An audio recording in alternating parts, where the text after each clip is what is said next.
గురుగారు నమస్కారం అండి. నమస్కారం అమ్మా. ఈ నెల 30న మనకి ముక్కోటి ఏకాదశి రాబోతుంది. అసలు దీని విశిష్టత ఏంటి? ఈ ముక్కోటి ఏకాదశిన ప్రత్యేకంగా చేయవలసిన పూజలు ఏమైనా ఉన్నాయంటారా? చాలా మంచి ప్రశ్న అమ్మా మహాలక్ష్మి. ఎందుకంటే చూస్తున్నటువంటి ప్రేక్షకులకందరికి కూడా ప్రత్యేక కార్యక్రమానికి స్వాగతం. శాంతాకారం భుజగశయనం పద్మనాభం సురేశం విశ్వాకారం గగన సదృశం మేఘవర్ణం శుభాంగం లక్ష్మీకాంతం కమలనయనం యోగి హృద్యానగమ్యం వందే విష్ణుం భవభయహరం సర్వలోకైకనాథం. చూస్తున్నటువంటి ప్రేక్షకులకు ముక్కోటి ఏకాదశి శుభాకాంక్షలతో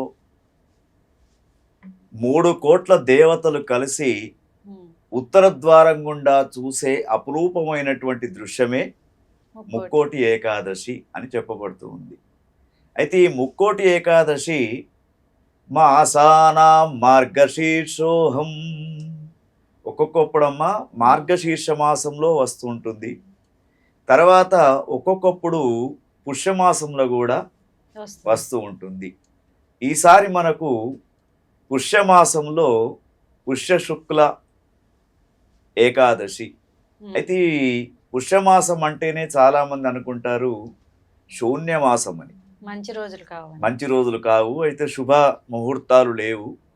అయితే పరమాత్మ మానవులకు రాబోతున్నటువంటి కలియుగాన్ని దృష్టిలో పెట్టుకొనే ఆయన ఒక చక్కని ఉపాయాన్ని చేశాడమ్మా. బ్రహ్మ సృష్టి నిర్మాణం చేసేటప్పుడు ఎప్పుడూ వీడు హడావిడి జీవితం గడుపుతాడు కదా, అందుకు శుభకార్యాలు లేనటువంటి మాసంలోనే భగవంతుని సేవ చేసుకోవడానికి అవకాశం ఉంటుంది.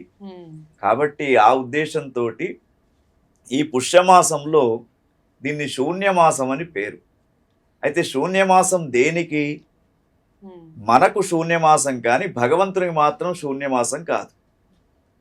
అందుకు ఆ యొక్క అఖిలాండకోటి బ్రహ్మాండ నాయకుడు నిత్య సతచితు ఆనంద స్వరూపుడు వైకుంఠవాస అయినటువంటి శ్రీమన్నారాయణుడు ప్రత్యేకంగా ఉత్తర ద్వారం గుండా 3 కోట్ల పైన ఉన్నటువంటి దేవతలందరూ కూడా ఆ రోజు సుప్రభాత వేళ ఉదయాత్ పూర్వమే వచ్చి ఆ యొక్క స్వామిని శ్రీదేవి భూదేవి ఉభయ దేవేళ్లతో ఉన్నటువంటి ఆ యొక్క స్వామిని దర్శించుకోవడం ముక్కోటి ఏకాదశి. అయితే దీనికే మరి ఇంకా అనేక రకాలైనటువంటి పేర్లు కూడా ఉన్నాయి. అయితే ఈ ఏకాదశులు అనేవి మనకు జ్యోతిష్ శాస్త్ర ప్రకారంగా చూసినప్పుడు ప్రతి మాసంలో 2 ఏకాదశులు వస్తూ ఉంటాయి. అసలు ఏకాదశి అనే పేరు ఎందుకు వచ్చింది అనే విషయాన్ని గమనించినప్పుడు పూర్వకాలంలో శ్రీ మహావిష్ణువు మురాసురుడు అనే ఒక రాక్షస సంహారం చేయడానికి యుద్ధం చేస్తాడు.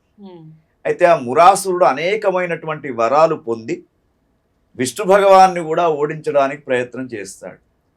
కొద్ది రోజులు యుద్ధం జరిగిన తర్వాత విష్ణు భగవానుకు నిద్ర వస్తుంది, నిద్రిస్తాడు. నిద్రించినప్పుడు ఆ సమయంలో మురాసుడు అనే రాక్షసుడు ఆ యొక్క స్వామికి మళ్ళా దండెత్తబోతాడు. ఎప్పుడైతే దండెత్తబోతున్నాడో ఆ స్వామి యొక్క శరీరం నుండి ఒక దేవి అవతారం వస్తూ ఉంటుంది. దాని పేరే ఏకాదశి అని పేరు. అయితే ఈ మురాసుడు అనే రాక్షస సంహారం ఆ దేవి చేస్తుంది. చేసినప్పుడు వెంటనే విష్ణు భగవానుకి మెలకువ వచ్చి, ఎవరమ్మా నువ్వు, అసలు ఎక్కడి నుంచి వచ్చావు, ఆ రాక్షస సంహారం నువ్వు ఎట్లా చేశావంటే, స్వామి నీ యొక్క శరీర భాగం నుంచే నేను ఆవిర్భావం పొందాను, మరి నాకు మీ యొక్క సేవ చేసే భాగ్యం దొరికింది. అంటే నీ పేరు ఇక్కడి నుంచి 11వ రోజు తిథులలో 11వ రోజు ఏకాదశి, కాబట్టి నీ పేరు ఏకాదశమ్మా. అంటే నువ్వేదైనా వరం కోరుకో అన్నాడు స్వామి. అంటే ఆ తల్లి కోరుకున్నది ప్రతి ఏకాదశి రోజున ఒక నియమ నిష్ఠలతోటి భక్తులు నాకై వ్రతాన్ని అనుసరించాలి. తర్వాత ముఖ్యంగా ఈ ఏకాదశులలో ఏదైతే ఉంటుందో ఆషాఢ శుద్ధ ఏకాదశి, శయన ఏకాదశి అని చెప్పేసి అక్కడి నుంచి ముక్కోటి ఏకాదశి రోజున విష్ణు భగవానుడు తన నిద్ర నుంచి మేలుకొంటాడు అని ఇంకొక కథ కూడా ఉందమ్మా. అటువంటి విష్ణు భగవానునికి సేవ చేసినటువంటి ఆ యొక్క ఏకాదశి వ్రతం ఎవరైతే ఉంటుందో ఆమెను మరి ఆమెకు వరం ఇవ్వడం జరిగింది. దాని ద్వారానే ఈ యొక్క మార్గశీర్ష మాసంలో కానీ లేదా పుష్యమాసంలో కానీ వచ్చే ఏకాదశి చాలా విశేషమైనటువంటి ఏకాదశిగా దీన్నే మోక్షద ఏకాదశి అని కూడా అంటారు. తర్వాత దీన్నే పుత్రద ఏకాదశి అని కూడా అనేక రకాలైనటువంటి పేర్లతో ఉందమ్మా. ఈ ఏకాదశి రోజున మరి మనమంతా కూడా చూస్తూ ఉన్నాం. వైష్ణవ క్షేత్రాలలో అనేక క్షేత్రాలలో శ్రీరంగం కావచ్చు, తిరుపతి కావచ్చు, భద్రాద్రి కావచ్చు, యాదగిరి నృసింహస్వామి క్షేత్రంలో కావచ్చు, అన్ని ప్రాంతాలలో కూడా స్వామిని ఉత్తర ద్వారం గుండానే దర్శించుకోవాలి అనే ఒకటి చెప్తూ ఉన్నారమ్మా. అంటే పూజా విధానం మనం ఇంట్లో ఎట్లా చేసుకోవాలంటారు? పూజా విధానము ఎప్పటిలాగానే బ్రాహ్మీ ముహూర్తంలో ఒకవేళ నదులు దగ్గరగా ఉన్నాయనుకోండి, ఎందుకంటే మన భారతదేశము గంగే జమునే చైవ గోదావరి సరస్వతి నర్మదా సింధు కావేరి జలేస్మిన్ సన్నిధిం కురు. 7 నదులలో మనకు పరిసర ప్రాంతాలలో ఏ నది ఉన్నా కూడా ఆ నదిలో స్నానం చేయడం, స్నానం చేసిన తర్వాత చక్కగా ఆ భగవంతుని యొక్క దర్శనం. అయితే ఇక్కడ ఇంకొకటి కూడా ఉందమ్మా మహాలక్ష్మి, ఎందుకంటే ఎక్కడో దూరంగా ఉన్నటువంటి దేవాలయానికే వెళ్ళాలని రూల్ లేదమ్మా. ఎందుకంటే ఇప్పుడు ఇక్కడ ఇంకొకటి ప్రమాదం కూడా ఉంది. తొక్కిసలాటలో కూడా భక్తులు కొంతమంది అనేక బాధలు పడుతూ ఉంటారు. కాబట్టి మన ఊర్లో కావచ్చు, మన ప్రాంతంలో కావచ్చు, మన వీధిలో కావచ్చు, ఏ భగవంతుడు ఉన్నా కూడా అతన్ని ఆ రోజు ఉత్తర ద్వారం గుండా దర్శించుకోవడం శ్రేయస్కరం. తర్వాత ఈ రోజున విష్ణు భగవానుకి ఇష్టమైనటువంటి ఏవైతే మనకు స్తోత్రాలు ఉన్నాయో అవన్నీ కూడా చదువుకోవాలి. విష్ణు సహస్రనామ పారాయణం తప్పకుండా చేయాలి. తర్వాత ఉపవాస దీక్ష కూడా చేయాలి. ఉపవాసం కూడా, ఈ ఉపవాస దీక్ష కూడా ఏమిటి, అసలు 11 అనే పదానికి ఏమిటంటే మన శరీరంలో 5 జ్ఞానేంద్రియాలు, 5 కర్మేంద్రియాలు, 1 బుద్ధి, ఇవి 10 కలిపితే 11 11. ఈ 11ని ఏకాగ్రతతో ఉంచుకుంటూ భగవంతుని యొక్క సన్నిధానంలో ఉప ఆవాసము అంటే భగవంతుని యొక్క సమీపంలో ఉంటూ, ఒకవేళ శక్తి ఉన్నటువంటి వాళ్ళు పాలు నీళ్లు ఫలాలు తీసుకుని ఉండాలి. కొద్దిగా శక్తి లేనటువంటి వారు అల్పాహారం తీసుకొనైనా ఆ రోజున విశేషమైనటువంటి పుణ్యం వస్తూ ఉంటుంది దీక్ష పడితే.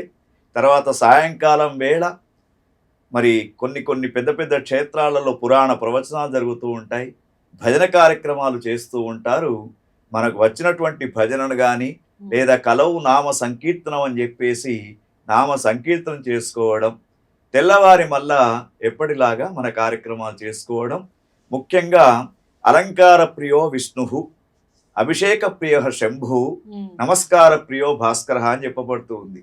అలంకార ప్రియుడైనటువంటి విష్ణు భగవానునికి ఉత్తర ద్వార దర్శనం చాలా శ్రేయస్కరం. కాబట్టి వైష్ణవ దేవాలయాలకు వెళుతూ, తర్వాత ఇక్కడ కూడా మనం భేదం చూపించకూడదు.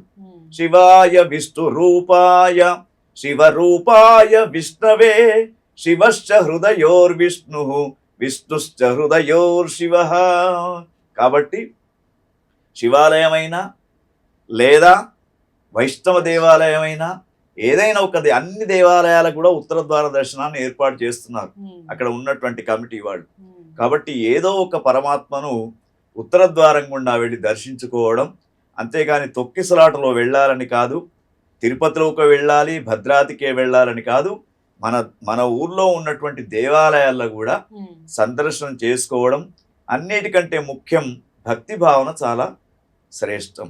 అందుకే ఇక్కడ ఏం చెప్తారంటే అమ్మ, పశ్చన్ నిమిష మాత్రేణ కోటి యజ్ఞం ఫలం లభేత్ అంటారు.